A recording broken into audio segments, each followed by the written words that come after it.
Halo Bapak Ibu, saudara-saudari sekalian, bersama saya lagi Chandra Teja dari channel Kristen Ngakunya. Channel yang membahas kekristenan yang murni, terbebas dari klinik dan pemahaman yang melenceng. Bagi Anda yang belum subscribe channel saya, silakan subscribe channel saya. Tekan loncengnya agar Anda dapat notifikasi setiap kali saya mengupload video-video saya. Oke, pada kesempatan kali ini saya akan melanjutkan bagian kedua dari tersesat di dalam gereja. Oke, bagi Anda yang belum melihat video saya yang pertama, silakan Anda lihat dulu gitu ya. Di situ saya singkat saja di sini saya terangkan bagaimana orang yang sudah ada di dalam gereja ternyata dia bisa tersesat. Karena ya tidak sedikit yang mendengarkan pengajaran yang tidak tepat, bahkan jauh melenceng. Ya, Anda lihat saja deh video saya bagian pertama. Sehingga kenapa orang itu bisa tersesat di dalam gereja meskipun dia taat. Dalam hal ini, saya lanjutkan bagian kedua yang saya masukkan dengan taat datang ke gereja gitu ya. Tapi belum tentu taat dalam melakukan perintah-perintah Tuhan. Oke, kita lihat Alkitab kita dari Matius 11, ya. Saya ambil Matius 11 ayat 28, 29, 30 yang merupakan bagian dari perikop ajakan juru selamat. Tapi saya ambil di ayat 28, 29, dan 30-nya saja. Kita lihat di sini ayatnya, ayat 28 ya bunyinya, "Marilah kepadaku semua yang letih lesu dan berbeban berat. Aku akan memberi kelegaan kepadamu." 29, "Pikulah kuk yang kupasang dan belajarlah kepadaku, karena aku lemah lembut dan rendah hati, dan jiwamu akan mendapat ketenangan." 30, "Sebab kuk yang kupasang itu enak dan bebanku pun ringan." Oke, nah mari kita coba telaah ayat ini. Tidak sedikit gereja yang mengajarkan bahwa Anda sebagai orang Kristen, jika Anda punya masalah yang besar, yang bebannya berat, serahkan kepada Tuhan. Ya, maka Tuhan akan menyelesaikan masalahmu. Kasarnya begini katanya ilustrasi. Kalau Anda angkat tangan, maksudnya mohon pada Tuhan, maka Tuhan akan turun tangan. Maksudnya Tuhan akan memberikan bantuan. Jadi Anda cukup angkat tangan, maka Tuhan akan turun tangan memberikan bantuan. Tapi kalau Anda turun tangan, Tuhan angkat tangan katanya. Nggak mau bantu.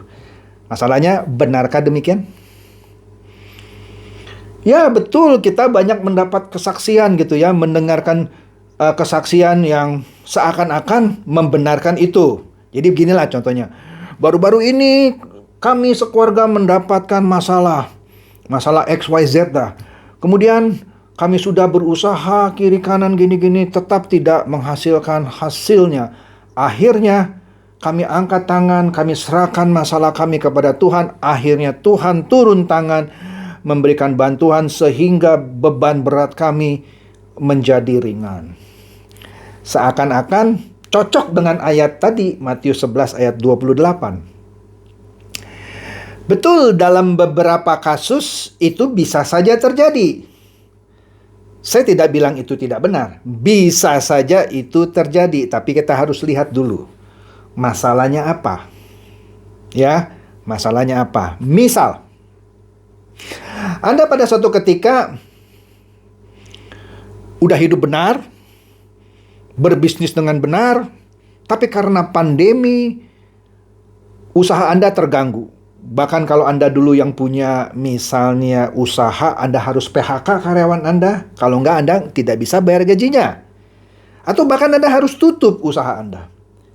Kesusahan menimpa Anda. Anda usaha kiri kanan, berusaha sekuat tenaga Anda, sampai akhirnya Anda kehilangan akal lagi, harus lakukan apa lagi gitu ya. Tapi Anda tetap taat, tidak mau melenceng kiri kanan. Akhirnya Tuhan memberikan pertolongan. Entah melalui siapa gitu ya. Itu oke-oke saja. Dan itu saya sering mendengarkan hal yang serupa itu, well, it's okay. Disitulah Tuhan memberikan bantuan kepada kita umatnya yang taat. Oke? Tidak ada yang aneh di situ. Tapi syaratnya satu tadi, orang ini sudah berusaha sekuat tenaganya, mengusahakan semampunya yang dia bisa lakukan. Bukan semuanya diserahkan kepada Tuhan dan Tuhan turun tangan gitu ya. Kalau begitu caranya, maka kekristenan akan mengajarkan orang-orang Kristen jadi malas semuanya. Belum apa-apa angkat tangan gitu ya, supaya Tuhan turun tangan. Nggak begitu ajaran kekristenan. Anda harus melakukan segenap apapun yang Anda bisa lakukan di jalannya Tuhan, ya.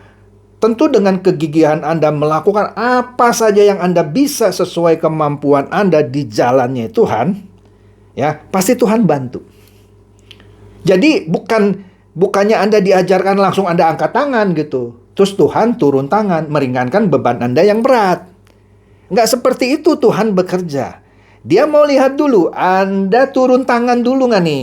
Kerjakan apa saja yang Anda bisa semaksimal mungkin. Kalaupun itu tidak menghasilkan hasil yang diinginkan, Anda angkat tangan, baru benarlah Tuhan turun tangan.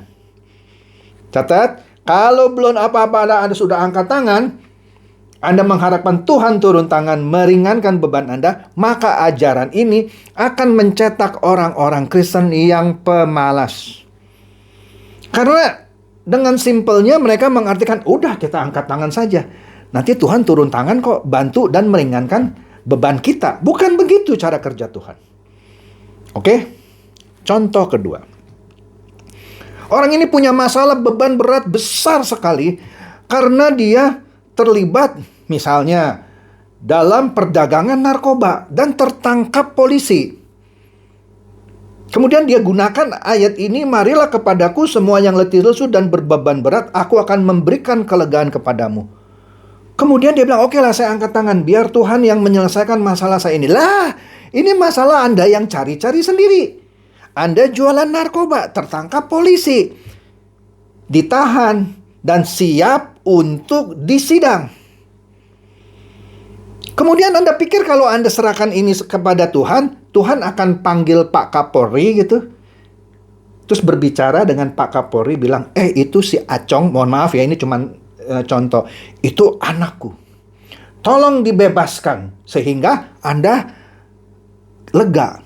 Karena dikatakan Tuhan akan memberikan kelegaan kepadaku. Ini ngaco banget. Ngaco banget. Karena kenapa? Masalah dan beban berat yang Anda lakukan itu adalah sesuatu yang Anda cari-cari sendiri. Jadi jangan mentang-mentang ada orang Kristen jualan narkoba, tertangkap polisi, ditahan, dan tinggal menunggu sidang, dan pasti Anda akan dihukum. Anda serahkan masalahnya kepada Tuhan gitu. Dengan harapan Tuhan akan memberikan kelegaan. Beban berat Anda, letih lesu Anda itu akan dicabut. Enggak gitu. Nah, inilah yang harus disadari oleh orang-orang Kristen. Makanya, saya katakan tadi, tidak sedikit orang Kristen yang justru tersesat di gereja karena mendapatkan pengajaran yang salah. Ya tadi, cukup angkat tangan maka Tuhan turun tangan. Enggak begitu ceritanya. Oke?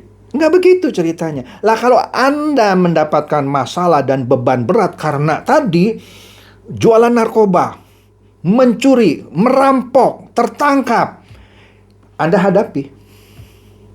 Anda hadapi. Iyalah, masa minta Tuhan Anda angkat tangan, suruh Tuhan turun tangan membebaskan Anda? Nggak bisa. Nggak bisa. Oke? Jadi bukan itu maksud ayat ini. Kemudian contoh ketiga deh, tambahin satu lagi. Pokoknya kalau Anda orang Kristen, kita enak deh. Pokoknya kalau kita punya letih lesu, capek gitu ya, beban kita berat begini ya, mikirin cicilan KPR, cicilan mobil, cicilan motor, bayar listrik, bayar air, bayar uang sekolah anak, bayar uang kuliah anak. Waduh, beban kita berat dan besar. Serahkan kepada Tuhan, maka Tuhan akan memberi kelegaan. Maksud lu?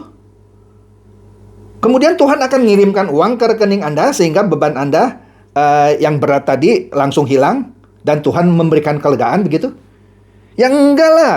Tetap Anda harus berusaha dengan bertanggung jawab. Ya sudah, kalau beban Anda berat, uang Anda kurang, ya Anda cari-cari tambahan deh. Bukan ada angkat tangan begitu saja supaya Tuhan kirimkan uang ke rekening Anda. Enggak, kalau begitu yang diajarkan, maka ajaran ini akan mencetak orang-orang Kristen yang tidak bertanggung jawab. Segalanya dia angkat tangan, serahkan kepada Tuhan supaya Tuhan turun tangan. Ngaco itu, ya. Nah, jadi maksudnya apa nih Pak? Matius 11 ayat 28, 29, dan 30. Nah, kita pelan-pelan ya, kita belajar. Yang benar. Kita baca lagi ya, Matius 11 ayat 28. Marilah kepadaku semua yang letih lesu dan berbeban berat. Aku akan memberi kelegaan kepadamu. Ini tidak sedang berbicara orang yang letih lesu dan berbeban berat karena tadi masalah kriminal, tertangkap polisi, atau letih lesu karena dia punya kewajiban yang harus dia penuhi. Tadi bayar listrik, bayar air, bayar cicilan rumah, uang sekolah anak. Bukan itu yang kita kemudian datang kepada Tuhan supaya Tuhan angkat semua letih lesu kita dan beban berat kita sehingga kita diberikan kelegaan gitu. Tuhan lunasi gitu. Enggak. Tetap harus Anda yang melunasi semua itu. Jadi yang dimaksud ini apa dong Pak? Kan Tuhan ajak, marilah kepadaku semua yang letih lesu dan berbeban berat. Aku akan memberi kelegaan kepadamu. Dan ini juga jangan diartikan harafiah. Pernah saya mendengarkan sebuah joke, mohon maaf ya, ini joke atau candaan. Tapi ini menarik juga candaan. Jangan Tuhan diartikan sebagai embok tukang pijat gitu. Nanti ayat ini bisa dijadikan panti pijat Matius. Kan lucu kan? Orang Anda yang letih lesu, capek, beban berat, datang ke Tuhan dipijit, maka lega gitu. Enggak gitu coy. Ayat ini bukan berbicara mengenai otot-otot yang kaku karena beban berat, mikul, bukan. Jadi yang dimaksud Tuhan begini, ya. Karena manusia masih suka dengan keindahan dunia sehingga dia, misalnya begini. Ini contoh sederhana ya. Orang yang tidak mau kalah sama orang lain. Misalnya tetangganya punya mobil baru. Kesel dia. Kok dia bisa beli mobil baru? Aku juga harus bisa beli mobil baru. Bahkan harus lebih baik. Dia kredit, dia apa, nggak peduli. Temennya ada beli apartemen. Mahal. Aku juga harus bisa beli apartemen itu. Kalau bisa yang lebih bagus. Mau cicil kek, mau curi kek uang orang, mau korupsi kek, yang penting aku harus bisa punya apartemen itu. Ini misalnya. Nah, orang-orang yang punya hasrat keduniawian seperti ini, kemelekatan terhadap, inilah yang membuat hidupnya menjadi letih lesu. Karena dia letih lesu, pikirannya selalu diisi bagaimana dia misalnya, ini cuma contoh sederhana ya, mengalahkan tetangganya, mengalahkan temannya, yang punya mobil baru, yang punya apartemen baru. Sehingga dia punya beban berat. Apa bebannya? Bagaimana bisa dapatkan uang? Ya cicil sini, pinjam sini gitu ya. Itu kan menjadi beban berat. Kenapa? Karena nanti dia harus bayar cicilannya, hanya untuk memuaskan nafsu duniawinya. Itu cuma contoh sederhana. Nah, orang-orang yang seperti ini perlu diberikan kelegaan. Kelegaannya gimana? Dibayarin cicilannya? Ya enggak lah. Makanya kita baca 29, ayat 29 kita baca. Pikulah kuk yang kupasang dan belajarlah kepadaku. Karena aku lemah lembut dan rendah hati dan jiwamu akan mendapat ketenangan. Jadi pikulah kuk. Kuk itu seperti kayak sapi dipasangkan kuk. Nah, dengan kuk yang dipasang, kita bisa atur sapi itu ke kiri, ke kanan. Nah, kita harus pasang kuk yang dari Tuhan itu. Ya. Kita ikuti apa yang Tuhan mau. Kalau Tuhan bilang kiri, kiri, kanan, kanan. Nah, karena katanya ayat 30, kuk yang kupasang itu enak dan bebanku pun ringan. Kuk yang Tuhan pasang itu enak. Karena ajaran Tuhan bilang ke kiri, ke kanan itu nggak neko-neko, bukan sesuatu yang impossible. Misalnya Tuhan bilang, sudahlah, jangan mengingini sesuatu yang milik orang lain misalnya. Itu kan ajarannya ringan sebenarnya. Cuman memang bagi orang yang terikat terhadap keindahan dunia itu seakan-akan berat. Padahal itu ringan kan? Udahlah, kalau tetangga kamu memang rezekinya bisa beli mobil baru, kamu nggak usah iri. Nggak usah iri, nggak usah dengki, nggak usah sirik. Itu kan ajaran Tuhan kan. Kuk yang kupasang itu enak dan beban yang Tuhan berikan melalui ajarannya itu kan ringan. Iya betul dong, nggak usah iri, nggak usah sirik. Tapi susah diimplementasikan kalau Anda masih terikat sama keindahan dunia. Itulah keterikatan terhadap keindahan dunia yang membuat Anda letih lesu dan berbeban berat. Maka dari itu Anda yang masih terikat terhadap keindahan dunia, masih melekat sama keindahan dunia, itulah yang membuat diri Anda letih lesu dan berbeban berat. Makanya datanglah kepada Tuhan, Tuhan akan pasang kuknya, Anda ikuti, ya, dan maka Dia akan memberikan kelegaan. Itu bukannya Anda punya masalah, Anda cari-cari sendiri, Anda angkat tangan suruh Tuhan memberikan kelegaannya kepada Anda. Ngaco. Oke? Jadi inilah salah satu contoh lagi. Kalau Anda mendengarkan khotbah mengenai Matius 11 ayat 28, tapi penterjemahannya hanya angkat tangan tapi Tuhan turun tangan, itu yang membuat Anda jadi tersesat. Jadi itu saja bahasan saya mengenai mereka yang letih lesu dan berbeban berat. Oke? Semoga ini mencerdaskan dan mencerahkan Anda semua. Silakan share video saya ini kepada teman-teman, sahabat atau kerabat supaya mereka tambah cerdas dan tercerahkan. Seperti biasa, Shalom.